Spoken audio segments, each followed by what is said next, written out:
ஊக்கத்தொகையை முறையாக வழங்க கோரி சென்னை அரசு பல் மருத்துவக் கல்லூரி முதுகலை மாணவர்கள் உள்ளிருப்பு போராட்டத்தில் ஈடுபட்டுள்ளனர். கடந்த 3 மாதங்களாக ஊக்கத்தொகை வழங்கப்படாததற்கு எதிர்ப்பு தெரிவித்து அவர்கள் இந்த போராட்டத்தை மேற்கொண்டுள்ளனர். பல முறை நிர்வாகத்திடம் முறையிட்டும் எந்த நடவடிக்கையும் எடுக்கப்படவில்லை என்று அவர்கள் குற்றம் சாட்டியுள்ளனர்.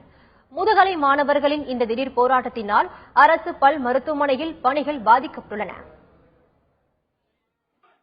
கேட்டு பிச்சை எடுக்கிற மாதிரி இருக்குது எங்களோட சம்பளத்துக்காக. அதுக்கப்புறம் உடனே போடுறாங்க. பட் அதுக்கப்புறம் 3 மாசம் கழிச்சு அதே ப்ராப்ளம் தான் வருது. நாங்க எல்லாருமே ஸ்டைபண்ட் நம்பி தான் இருக்கிறோம். எங்களோட அகாடமிக் பர்பஸா இருக்கட்டும் இல்ல daily day to day life ஆக்டிவிட்டிஸும் ஸ்டைபண்ட் நம்பி தான் இருக்குது.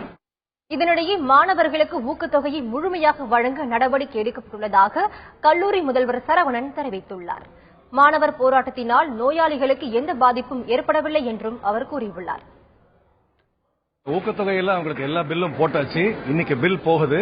அவங்களுக்கு இந்த மாச கடைசிக்குள்ள எல்லா ஸ்டைஃபண்டும் கம்ப்ளீட்டா கிடைச்சிடும். அவங்களுக்கு ஒரு ப்ராப்ளம் கிடையாது. இங்க அதாவது உதவி பேராசிரியர்கள், அப்புறம் இணை பேராசிரியர்கள் எல்லாமே இப்ப உள்ள பணிபுரிஞ்சிட்டு இருக்காங்க. சோ யாருக்கும் எந்த விதமான ப்ராப்ளமும் இல்லாம, ஏதாவது இவங்க பண்ற இந்த ஒரு இதனால பிரச்சனை எந்த விதமான ப்ராப்ளமும் இல்லாம எல்லாம் நடக்கிறதுக்கு எல்லா ஏற்பாடுகளும் செஞ்சிருக்கோம். இங்க கம்ப்ளீட்டா இப்போ வரைக்கும் பயன் இருக்கு.